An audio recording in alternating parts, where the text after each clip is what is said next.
What's up and welcome back. I'm John Stark from MacMovieGuy.com, your favorite blind film critic, and today we're going to talk about Elio.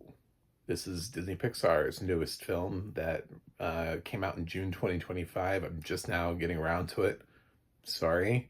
It seems like it wasn't that big of a hit at the box office. I actually did want to get out and see it. I just didn't get around to it. Life. But I saw it now. And let me tell you, why didn't you all see this movie? Is it really because of marketing? I know like Disney abandoned this movie in terms of marketing, but we can't use marketing as a reason to not see things. Like that can't be the reason. We have to be able to be astute about what is out there and somewhat pay attention, so that way good movies can rise to the top. Because often when people complain about the lack of movies in theaters, it's like, but do you know about these other movies? Like, there are movies that are coming out of indie studios all the time. It's like, do you know them? And they're not always like those weird indie movies. There are plenty of horror movies that just got bought at Sundance and stuff like that that people seem to really like, but they don't have a marketing budget. So uh, you can't let marketing budgets dictate your life. That just can't be a thing. Elio is the story of a young boy whose parents died because this is a Disney movie and Disney hates parents and they murder all of them. I'm surprised like kids don't just walk away from Disney World being like, where did my parents go? There are no all the parents that go into Disney World just never come out. Um so yeah, Elliot doesn't have any kids and now he lives with his aunt, which is again, let me remind you of the other movie that they put out this summer of Lilo and Stitch. It's also about a little girl who no longer has parents, but this time she's being raised by her sister. So not an aunt. Um, and Elio is he's really interested in space and an astronaut thing. We don't get a lot of backstory on him. That was sort of like my biggest problem with Elio is that there isn't like a before scene. Like I wanted that. I think that's what's missing from Elio is the connection to his parents. He has this thing where he's developed this language, and he has his own language. He has like an Elio speak, the kid's cool enough that he came up with his own like alien language, and they use it in the film, and I think it would have been kind of cool to see have a scene where they see him like with his parents for a little bit. I mean, God, even the parents in Frozen are there for like 2 minutes of the film. You know what I'm saying? Like, I'm not even sure they spoke. Maybe they did, but the parents in Tarzan at least appear on camera. You know, I just Elio's parents. I wish we had a scene with them. I think the film would have been more impactful instead of them just being like a concept. But yeah, he's in this exhibit. They talk about the Voyager craft, which we sent into space with this recording of, in case there was intelligent life in the universe.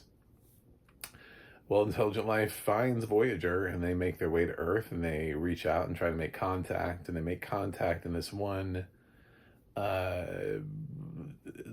place where Elio's aunt works with other scientists. They're supposed to be in charge of space debris, is what they're in charge of. So that's why they have capabilities to monitor space at all.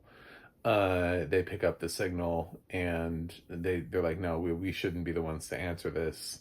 But Elio sneaks in and answers it anyway, and tells them who he is and to come pick him up. And uh, okay, love you, bye. Um, so he has kind of a miserable life because he's just a kid that is into very specific things that other kids are not into, and they think he's weird. And even his own aunt seems to think that there isn't like that connection. And it's not really until later in the film when they start playing around with some ideas that the aunt really seems to like appreciate who Elio is when she gets the Elio she seems to want. It's a weird movie. I liked a lot of what this movie was putting down. So um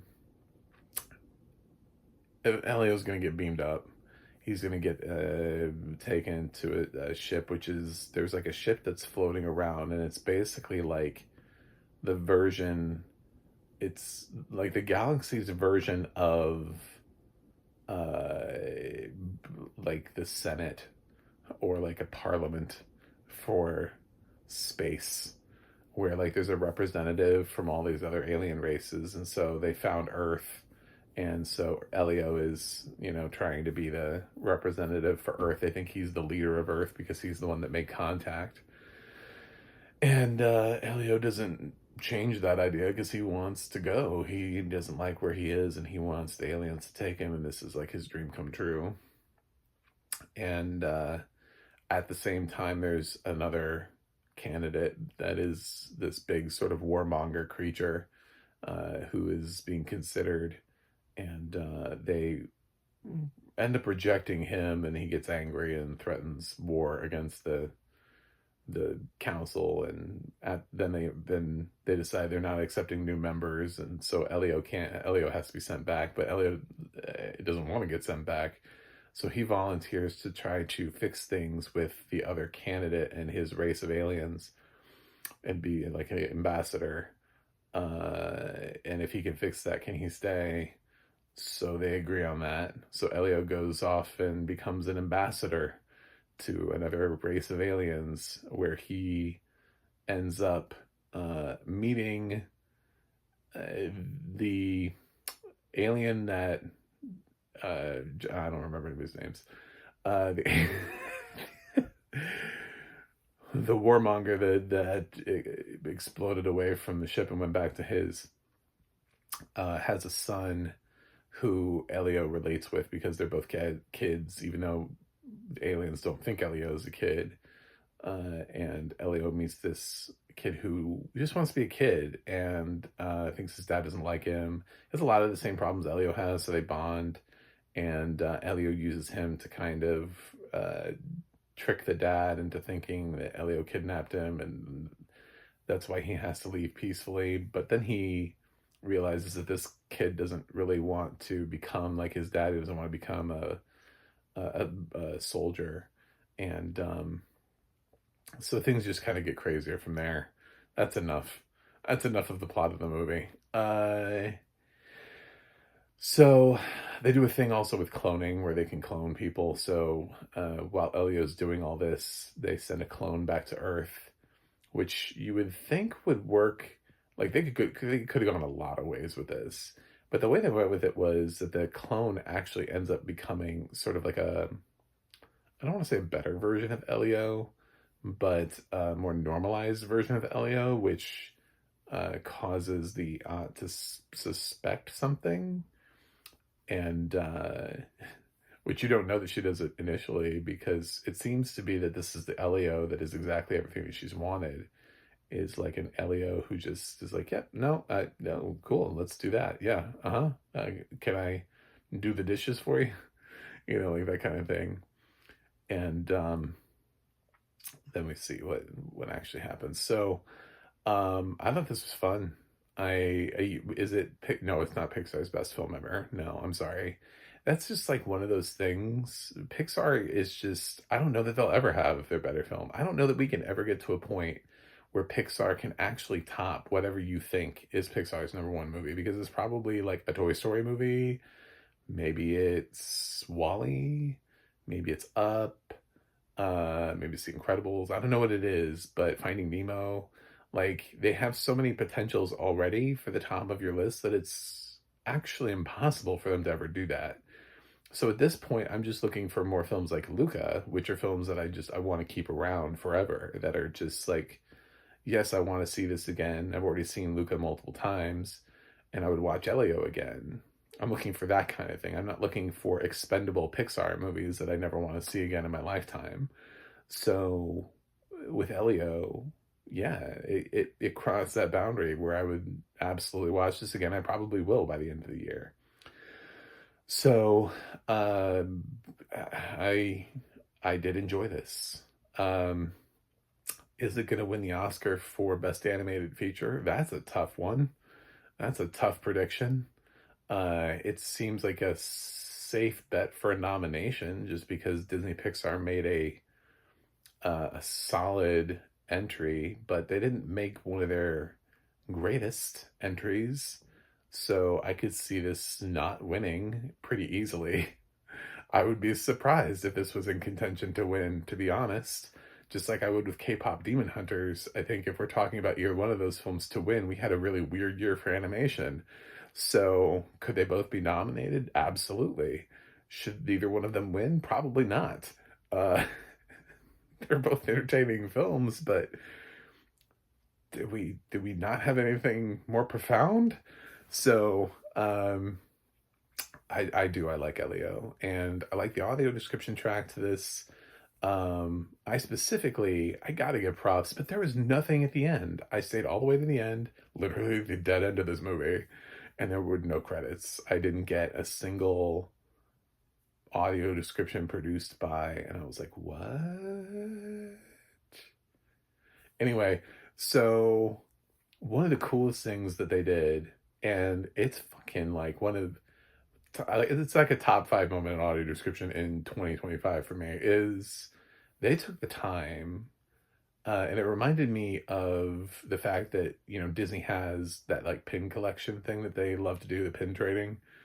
So it's like if you are blind and you want to do pin trading and there's something that is clearly going to be representative of Elio and you want to be able to buy it, and you're like, well, I love this movie and I want the pin, but what is a specific thing from it? It's obviously this badge.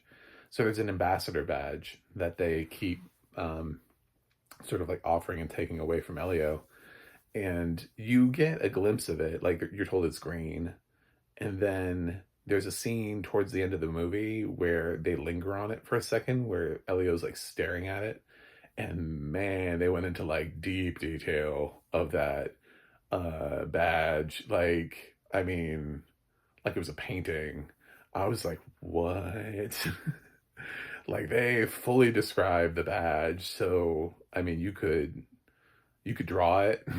Like, um yeah, the description for the badge is when it happens is really well done. I was thinking, made me want to watch Up to make sure that we actually talk about how at the end he has a grape soda pop uh, bottle cap that is pinned on him instead of just a like he pins something or he pins a bottle cap. No, it's actually like a grape soda bottle cap. Anyway, I thought it was great. Anyway, I liked it. I love that part of the audio description. And I just don't know who did this. I swear to God, there were no credits on this. I stayed all the way through the end of the movie.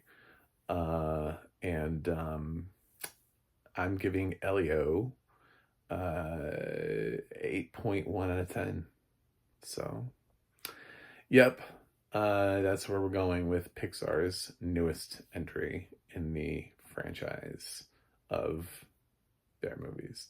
Anyway, thanks for watching, thanks for subscribing, and I'll see you guys on the other side.